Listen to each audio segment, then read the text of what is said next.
শোনো বোনেরা, বিয়ের পর যখন শ্বশুর বাড়িতে যেয়ে দেখবা শ্বশুর বাড়ির সবাই তোমাকে অপমান করছে, তোমাকে ছোট করে কথা বলছে, কিন্তু তোমার প্রাণের প্রিয় স্বামী একদম চুপ, তোমার পক্ষে কোনোই কথা বলতেছে না, তাহলে শোনো, এত দুঃখী হওয়ার কিছু নাই, ডিপ্রেশনে যাওয়ারও কিছু নাই।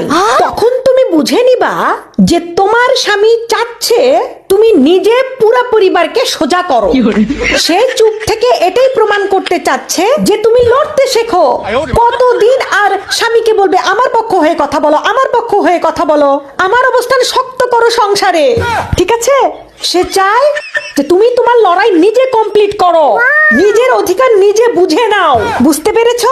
শুধু শুধু আমরা সবাই স্বামীদেরকে ভুল বুঝি। শ্বশুর বাড়িতে যখন কেউ এরকম অপমান অপদস্থ করবে, সমস্যা ঝামেলা করবে, স্বামী চুপ থাকা মানেই স্বামী তোমার পক্ষে। সে চাচ্ছে তুমি আত্মনির্ভরশীল হও, নিজের অপমানের জবাব নিজে দাও, নিজের সমস্যা নিজেই সমাধান করো, তার পরিবারকে তুমি একদম সোজা করে ফেলো, একদম জাতে তুলে ফেলো।